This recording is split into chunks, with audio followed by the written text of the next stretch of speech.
Hello friends, study with TG point में आपका स्वागत है। आज हम आपके सामने हिंदी ग्रामर के प्रीवियस ईयर क्वेश्चंस का ये सेट नंबर 11 लेकर आए हैं। जितने भी हम क्वेश्चंस कर रहे हैं ये सभी प्रीवियस ईयर क्वेश्चंस हैं और रिपीटेड क्वेश्चंस हैं जो कि मोस्टली पूछे गए हैं। इसमें हमने ओवरऑल टॉपिक्स को इंक्लूड किया है, चाहे वो आपका संज्ञा, सर्वनाम, कारक या कुछ भी हो, सभी हमने संधि सभी कुछ हमने इसमें इंक्लूड किया है। और जो भी क्वेश्चंस रिपीटेड क्वेश्चंस है, मोस्टली रिपीटेड क्वेश्चंस हैं, उन सभी को हम इसमें कवर अप करते हैं। आइए शुरुआत करते हैं आज के क्वेश्चंस की। अगर आप चैनल पर नए हैं तो प्लीज़ इस चैनल को सब्सक्राइब कर लीजिए और साथ साथ बेल आइकन को प्रेस कर लीजिए ताकि नेक्स्ट जो भी वीडियोज़ आती हैं उन सबकी नोटिफिकेशन टाइम आपके पास पहुँचती रहे। आइए शुरुआत करते हैं आज के इन क्वेश्चंस की। सबसे पहले क्वेश्चन हमारा इस साहित्य से है। अपभ्रंश भाषा के प्रथम व्याकरणाचार्य कौन थे? यहाँ अगर बात करते हैं हम अपभ्रंश भाषा की तो उसके प्रथम व्याकरणाचार्य के बारे में पूछा गया है, जहाँ पर हमारे ऑप्शंस हैं लल्लूलाल, स्वयंभू, विद्यापति और हेमचंद्र। तो यहाँ पर हमारा जो ऑप्शन चला जाएगा ये चला जाएगा हेमचंद्र के साथ। जो प्रथम व्याकरणाचार्य हैं वो हेमचंद्र हो गए। लेकिन यदि हम बात करें लल्लूलाल की तो ये प्रथम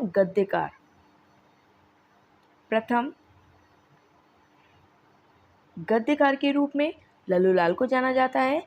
विद्यापति जो कि प्रथम गीतकार के रूप में जाने जाते हैं और स्वयंभू जो कि प्रथम आदि कवि के रूप में जाने जाते हैं।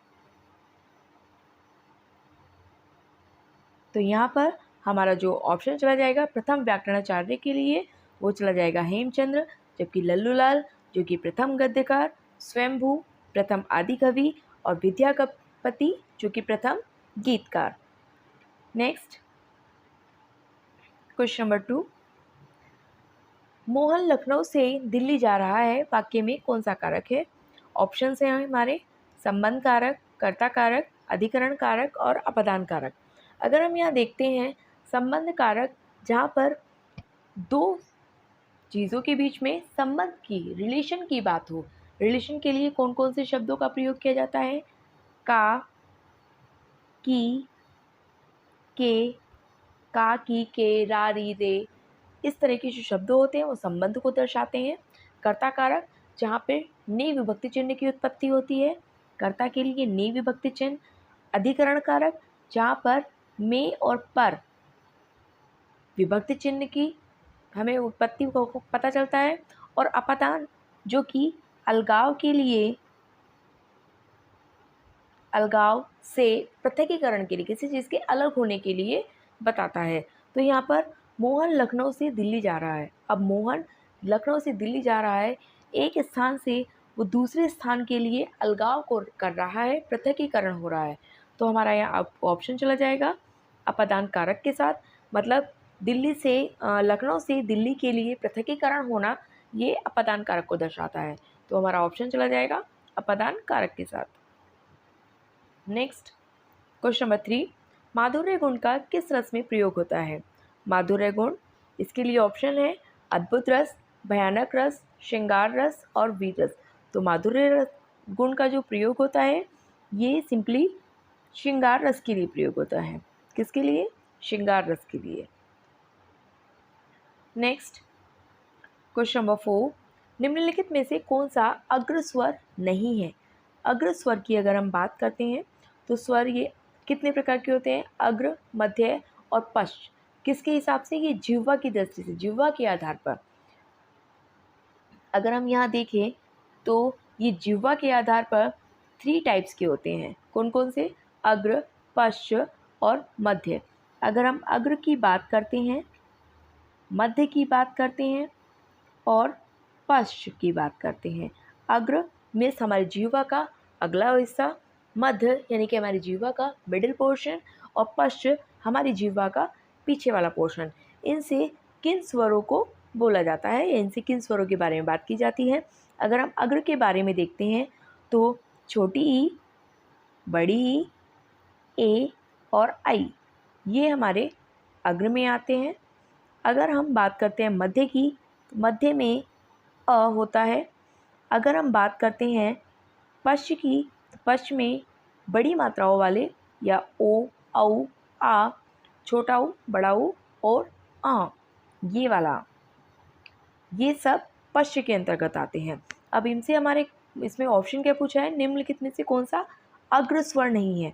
तो हम अभी बात करते आए हैं कि छोटी ई, ये भी हमारा अग्र में आ जाएगा, बड़ी ई, ये भी हमारा अग्र में आएगा, ए, ये भी हमारा अग्र में आएगा, जबकि ऑप्शन आ, ये हमारा किसके अंतर्गत आएगा, ये हमारा पश्च के अंतर्गत आएगा। तो इसलिए हमारा ऑप्शन चला जाएगा आ के साथ। नेक्स्ट क्वेश्चन नंबर 5, सुंदर शब्द व्याकरण की दृष्टि से किस संवर्ग में आता है, संज्ञा, सर्वनाम, विशेषण या क्रिया। तो संज्ञा शब्दों की अगर हम बात करते हैं, संज्ञा से क्या पता चलता है, हमें किसी व्यक्ति विशेष के बारे में पता चलता है, उसके गुण दोष वगैरह के बारे में पता चलता है, तो वहाँ विशेषण की उत्पत्ति होती है। अगर संज्ञा शब्दों के स्थान पर किसी शब्द का प्रयोग किया जाता है, वहाँ सर्वनाम होता है। और जहाँ से क्रिया शब्दों का कार्य के करने का पता चले, वहाँ क्रिया के बारे में बात होती है। अब यहाँ हमें सुंदर शब्द से क्या पता चल रहा है, किसी गुण का पता चल रहा है, उसकी विशेषता का पता चल रहा है। तो ये किसके अंतर्गत आएगा, ये आएगा विशेषण के अंतर्गत। नेक्स्ट क्वेश्चन नंबर 6, दल, कक्षा, सेना शब्दों से किस संज्ञा का बोध होता है। दल, कक्षा और सेना ये भाववाचक के अंतर्गत आएंगे, जातिवाचक के अंतर्गत, समूहवाचक के अंतर्गत या व्यक्तिवाचक के अंतर्गत। अगर हम ये देखें, भाववाचक में हमें फीलिंग्स, किसी फीलिंग के बारे में पता चलता है, वहाँ भाववाचक होती है। जातिवाचक किसी व्यक्ति विशेष की जाति या समूह के बारे में पता चलता है, वहाँ जातिवाचक होता है। व्यक्तिवाचक किसी विशेष व्यक्ति के बारे में पता चलता है, जैसे किसी विशेष जगह के बारे में, किसी विशेष व्यक्ति के नाम के बारे में, किसी विशेष वस्तु के बारे में, तो वहाँ पर व्यक्तिवाचक होता है। समूहवाचक जहाँ पर किसी चीज़ के, किसी व्यक्ति के, किसी वस्तु के ग्रुप के बारे में बात की गई है, वहाँ उसके समूह के बारे में बात की गई है, वहाँ समूहवाचक होता है। जैसे दल किसी चीज़ के, व्यक्ति के या किसी पशु की झुंड को भी हम दल कहते हैं। कक्षा जैसे बच्चों के समूह को हम कक्षा कहते हैं। सेना, तो इसलिए ये सभी हमें क्या दर्शाते हैं, ये हमें एक समूह का बोध कराते हैं। तो यहाँ हमारा ऑप्शन चला जाएगा समूहवाचक संज्ञा के साथ। नेक्स्ट क्वेश्चन नंबर 7, वह थोड़ा बीमार है, इस वाक्य में थोड़ा कौन सा क्रिया विशेषण है। थोड़ा शब्द के लिए अगर हम देखते हैं, थोड़ा किसी चीज़ की परिमाणवाचक की बारे में बात करते हैं। परिमाणवाचक जहाँ पर किसी चीज़ की माप, तोल या आधार के बारे में बात की गई है। कालवाचक जहाँ पे समय के बारे में बात की गई है। स्थान किसी जगह के बारे में बात की गई है। रीतिवाचक किसी काम को करने की प्रक्रिया, कैसे हो रहा है वो काम, ये हमें पता चल रहा है। जबकि यहाँ बताया है कि बीमार है, कितना है, थोड़ा है, ज़्यादा है, कम है। जहाँ पर इस तरह की माप तोल आदि की बात हो, वहाँ पर हमारा ऑप्शन चला जाएगा परिमाणवाचक क्रिया विशेषण के साथ। नेक्स्ट क्वेश्चन नंबर 8, अत्यधिक का विलोम क्या होगा। अत्यधिक के लिए विलोम यानी कि वे शब्द जो विपरीतार्थक अर्थ की उत्पत्ति कराते हैं, विपरीतार्थक अर्थ देते हैं, जैसे अंधिकृत, अत्यधिक, अत्यल्प या अंधी। तो हमारा ये ऑप्शन चला जाएगा सिंपली अत्यल्प के साथ, अत्यधिक, अत्यल्प। नेक्स्ट क्वेश्चन नंबर 9, निमिष शब्द का पर्यायवाची शब्द है। निमिष शब्द के लिए पर्यायवाची शब्द हमें बताना है। पर्यायवाची कौन से शब्द होते हैं, एक शब्द जिसके अनेकों नाम से, अनेकों से बुलाया जाता है। प्रकाश, छिद्र, पूर्ण या क्षण। हम कहते हैं निमिष मात्र भी इंतज़ार नहीं करना है हमें। निमिष यानी कि क्षण, किसी क्षण के बारे में बात जहाँ की गई है, वहाँ निमिष होता है। नेक्स्ट क्वेश्चन नंबर 10, विरासत शब्द का अर्थ क्या है। विरासत शब्द का अर्थ प्रकृति से प्राप्त, मित्रों से प्राप्त, पुरखों से प्राप्त या मूल्य देकर खरीदा हुआ। तो विरासत जो कि पुरखों से प्राप्त होता है, पुरखों से प्राप्त विरासत के रूप में प्रयोग किया जाता है। नेक्स्ट, हिंदी वर्णमाला में स्वर और व्यंजनों की संख्या कितनी है। हिंदी वर्णमाला में स्वर और व्यंजनों की संख्या के बारे में पता चलना है हमें इसमें। अब अगर हम बात करते हैं स्वर और व्यंजन, स्वर हमें पता है कितने होते हैं टोटल। अगर वर्णमाला की बात करते हैं कितने 52 होते हैं इसमें हमारे, जिसमें कि स्वर और व्यंजन कितने कितने होते हैं। स्वर की अगर हम बात करते हैं तो ये 11 होते हैं और व्यंजन जो कि 33 होते हैं। यानी कि जो हमारा ऑप्शन चला जाएगा ये बी के साथ चला जाएगा, यानी कि 11 और 33 ये हमारे स्वर और व्यंजनों की क्रमशः संख्या है। नेक्स्ट, अक्षत का अनेकार्थी शब्द है। अनेकार्थी, अनेकार्थी का मतलब होता है एक ऐसा शब्द जिसके अनेकों नाम हो, वो अनेकार्थी शब्द के रूप में प्रयोग कहता है या उसके अनेक अर्थ निकलते हों। जैसे ऑप्शन है हमारे रथ की धुरी, चावल का दाना, ज्ञान और कील या पहिया। तो यहाँ पर अक्षत, अक्षत कहते हैं चावल के दाने को, तो यहाँ हमारा ऑप्शन चला जाएगा चावल का दाना। और मुख्यतः चावल का दाना केवल यही नहीं, केवल चावल का दाना, इसमें एक बार ये भी पूछा जाता है कि टूटा हुआ चावल का दाना या पूरा साबुत चावल का दाना।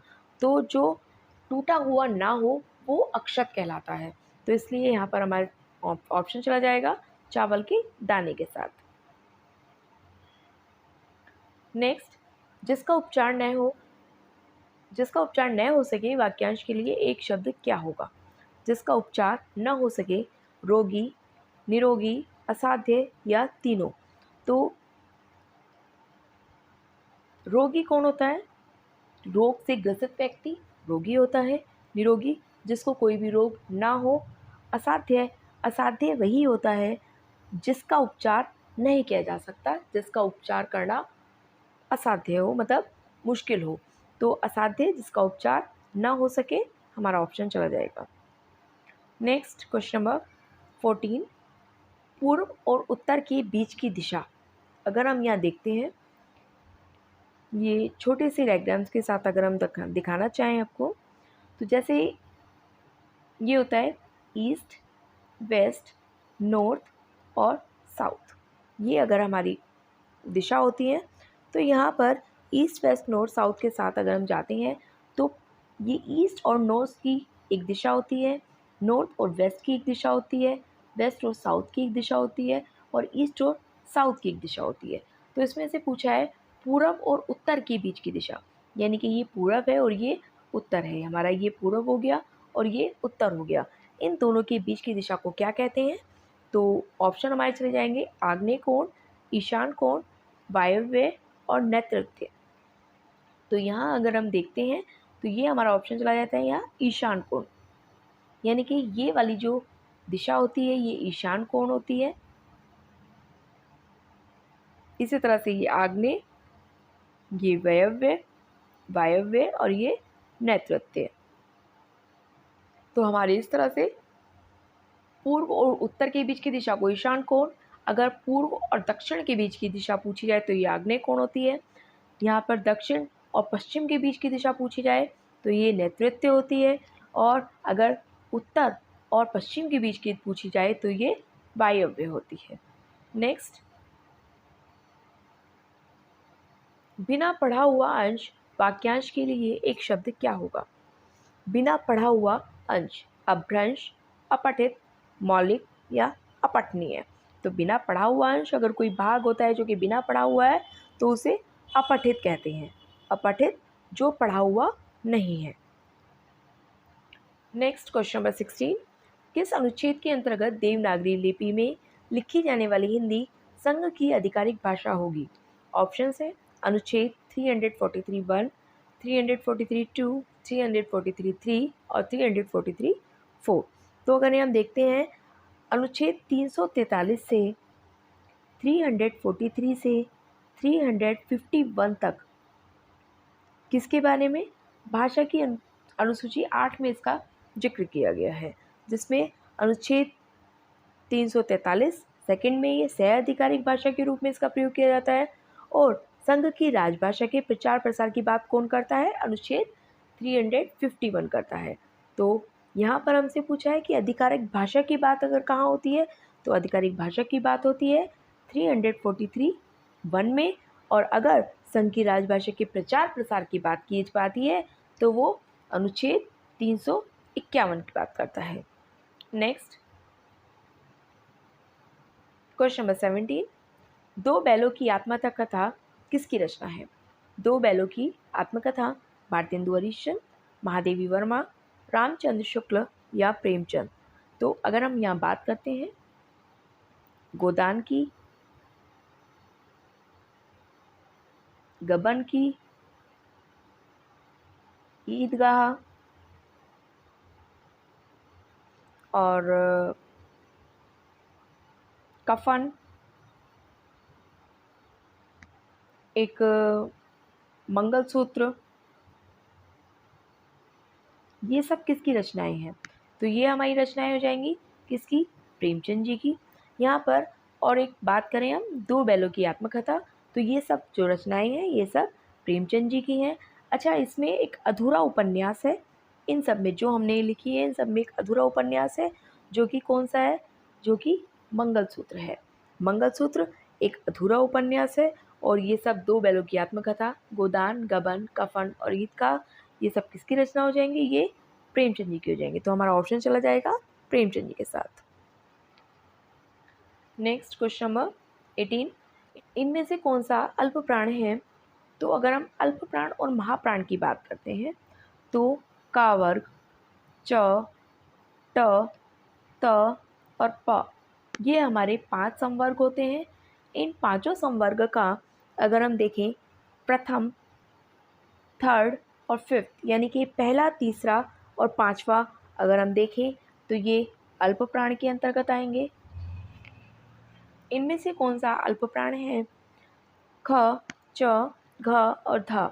अगर हम बात करते हैं अल्प प्राण की, क, च, ट, त और पा, ये हमारे 5 पद संवर्ग होते हैं।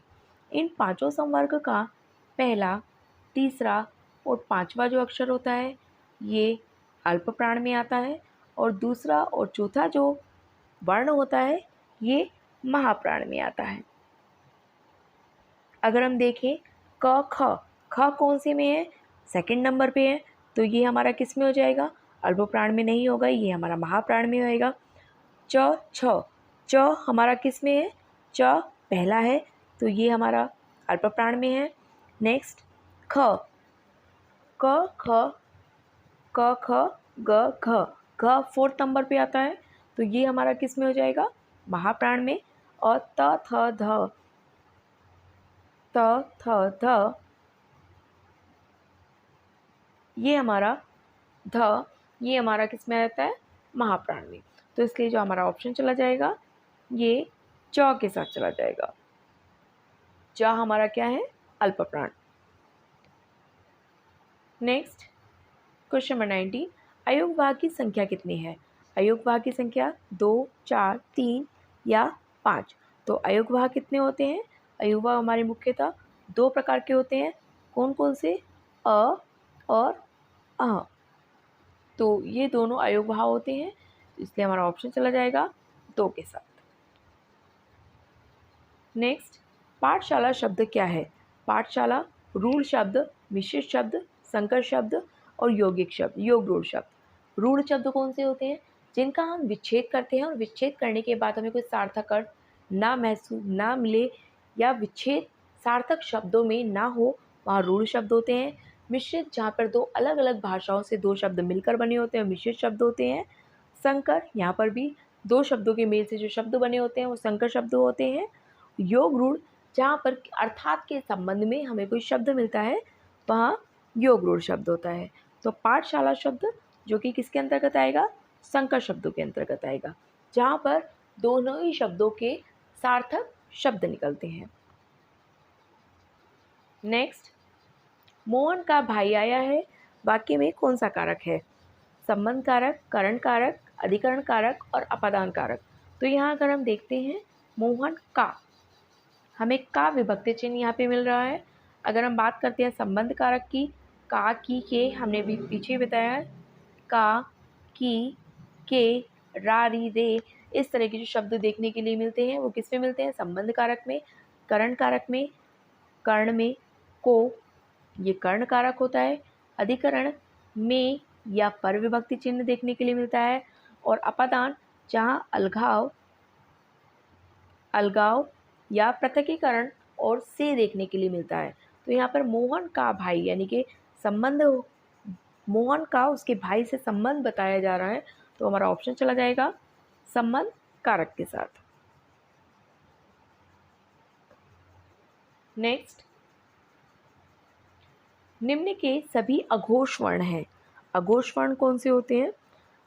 हमारे संवर्ग में क, च, ट, त और प, इन संवर्गों में अगर हम देखें प्रथम दो जो होते हैं वो अघोष होते हैं। प्रथम दो अघोष और बाकी के जो तीन होते हैं वो क्या होते हैं? सघोष या घोष के अंतर्गत आते हैं। सघोष या घोष के अंतर्गत आते हैं। तो हमें इसमें ये देखना है कि अघोष यानी कि प्रथम दो शब्द कौन से हैं। तो इसमें अगर हम ऑप्शन देखते हैं क, द, ख, ये दोनों ही प्रथम अघोष में नहीं आते हैं, इसलिए ये हमारा ऑप्शन नहीं हो जाएगा। त, प, न, ता हो जाएगा, लेकिन पा हो जाएगा, लेकिन ना नहीं होगा, ये भी हमारा नहीं होगा। क, ख, ग, ग हमारा नहीं है, इसलिए ये भी नहीं होगा। ए ऑप्शन को देखते हैं, क, ख, खा होगा, च प्रथम है और उसके बाद ट, ये भी हमारा हो जाएगा। तो हमारा ऑप्शन चला जाएगा ए के साथ। नेक्स्ट, क्वेश्चन नंबर 23, लंबोदर में कौन सा समास है? लंबोदर में अव्ययीभाव समास, बहुव्रीहि समास, द्वंद्व समास और तत्पुरुष समास। अगर हम देखें अव्ययीभाव समास की, तो अव्ययीभाव समास में क्या होता है? जहाँ पर प्रथम पद हमें या तो किसी उपसर्ग के बारे में देखने के लिए पता चलता है, वहाँ पर अव्ययीभाव होता है। बहुव्रीहि समास, जहाँ पर किसी तीसरे शब्द की उत्पत्ति होती है, अर्थात के रूप में शब्द निकलता है, अर्थात के रूप में कोई वाक्य निकलता है, वहाँ बहुव्रीहि समास होता है। द्वंद्व, जहाँ पर बीच में योजक चिन्ह का लोप हो लेकिन विपरीतार्थक शब्द भी हो, वहाँ पर द्वंद्व होता है। अच्छा, इसमें अगर विपरीतार्थक जैसे रातों रात, रातों रात जैसे शब्द है, अगर हम देखें रातों रात में यहाँ जैसे रातों रात अगर हम लेते हैं, इसमें हमें योजक चिन्ह ये दिखाई दे रहा है, लेकिन योजक चिन्ह के साथ साथ हमें इसमें विपरीतार्थी शब्द भी दिखाई देना चाहिए, तभी हमारा द्वंद्व में आता है। अदरवाइज ये रातों रात शब्द हमारा किस में चला जाएगा? ये अव्ययीभाव में चला जाएगा। तो इसलिए यहाँ पर जो हमारा ऑप्शन चला जाएगा लंबोदर, लंबा है जिसका उदर, किसके लिए चला जाएगा? ये बहुव्रीहि के साथ चला जाएगा। जबकि तत्पुरुष के बारे में हमने बात नहीं की है। तत्पुरुष में क्या होता है? तत्पुरुष में जहाँ पर विभक्ति चिन्हों का लोप होता है वहाँ तत्पुरुष समास होता है। नेक्स्ट, क्वेश्चन नंबर 24, प्रकृति के सुकुमार कवि किन्हें कहा जाता है?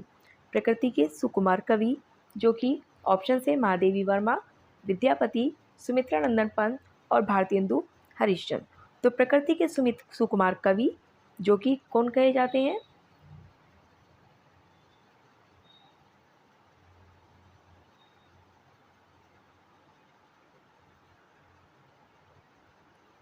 सुमित्रानंदन पंत जी प्रकृति के सुकुमार कवि। अब अगर हम देखें हिंदी के विद्यापति जी को क्या कहा जाता है? इन्हें मैथिल कोकिल, मैथिल कोकिल के नाम से जाना जाता है। और अगर हम यहाँ देखते हैं महादेवी वर्मा जी को, तो इन्हें आधुनिक मीरा, महादेवी वर्मा जी को आधुनिक मीरा के नाम से जाना जाता है। और अगर हम भारतेंदु हरिश्चंद्र जी की बात करते हैं तो इन्हें हिंदी के जनक कहा जाता है, हिंदी के जनक। तो यहाँ हमारा ऑप्शन चला जाएगा प्रकृति के सुकुमार कवि जो कि सुमित्रानंदन पंत जी के साथ। नेक्स्ट, क्वेश्चन नंबर 25, शुद्ध वाक्य बताइए। इसमें आपको शुद्ध वाक्य बताना है जो कि मेरे को पूछो, मेरे से पूछो, मुझे मत पूछो या हमने यह काम करना है। अब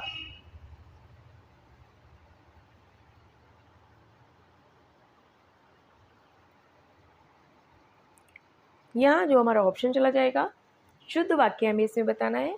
मेरे को पूछो, ये तो कोई सेंटेंस नहीं बनता है, ये तो नहीं चलेगा हमारा। मेरे से पूछो, या तो हो जाए मुझसे पूछो या मेरे से पूछो, मेरे से तो नहीं होगा, ये भी हमारा नहीं होगा। मुझे मत पूछो, मुझे मत पूछो, हाँ ये हो सकता है। हमने ये काम करना है, हमने नहीं होगा, हमको ये काम करना है या हमें ये काम करना है। तो हमारा ऑप्शन यहाँ चला जाएगा मुझे मत पूछो के साथ। नेक्स्ट क्वेश्चन नंबर 26, महाभारत की कथा पर आधारित नाटक कौन सा है? महाभारत की कथा पर आधारित नाटक हमें बताना है। इसमें अंधा गली, कोणार्क, अंधा युग और आधे अधूरे। तो महाभारत की जो घटना है उस पर रिलेटेड कौन सा ऐसा इसमें नाटक है? अंधी गली, कोणार्क, अंधा युग या आधे अधूरे। तो हमारा ऑप्शन चला जाएगा अंधा युग के साथ। अंधा युग जो कि महाभारत की कथा पर आधारित नाटक है।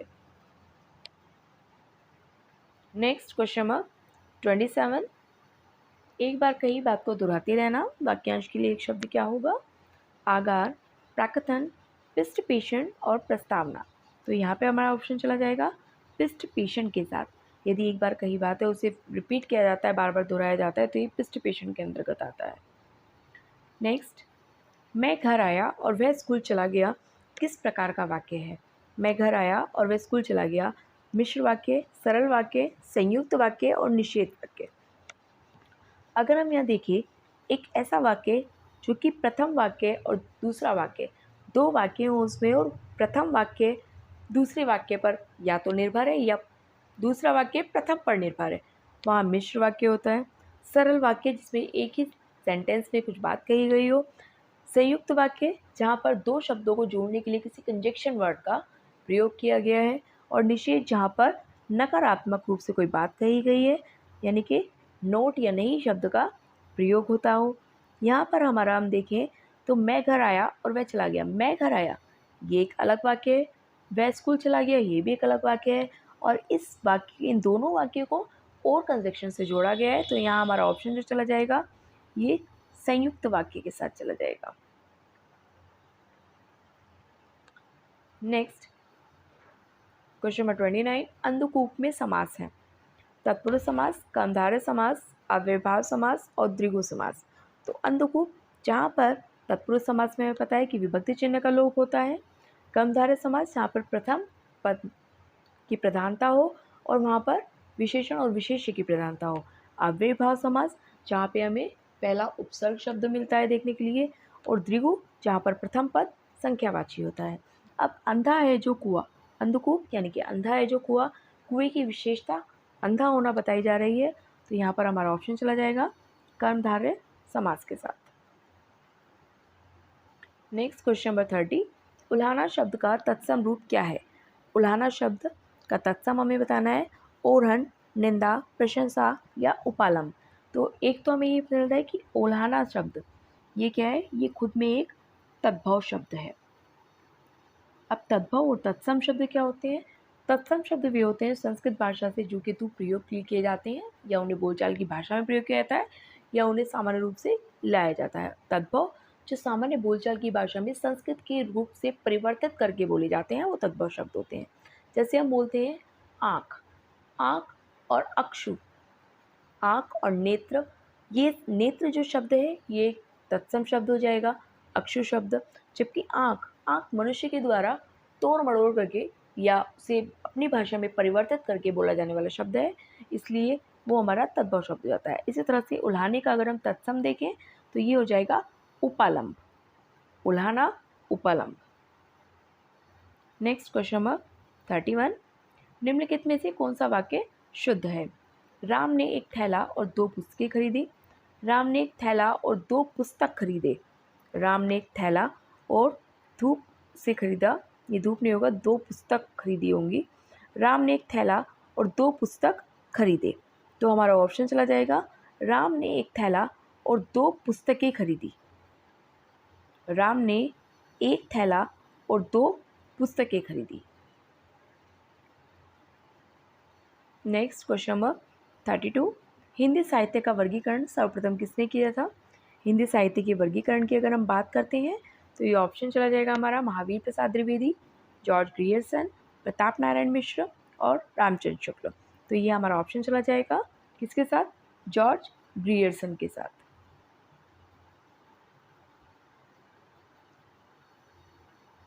जॉर्ज ग्रियर्सन जिन्होंने हिंदी साहित्य का सर्वप्रथम वर्गीकरण किया था। ये थे हमारे आज तक के क्वेश्चंस। आशा है आपको पसंद आए होंगे। अगर आप चैनल पर नए हैं तो प्लीज़ इस चैनल को सब्सक्राइब कर लीजिए और साथ साथ बेल आइकन को भी प्रेस कर लीजिए ताकि नेक्स्ट जो भी वीडियोस आती हैं उन सबकी नोटिफिकेशन टाइम टाइम आपके पास पहुंचती रहे। और जितने भी हम ये क्वेश्चंस कर रहे हैं ये सभी रिपीटेड क्वेश्चंस हैं।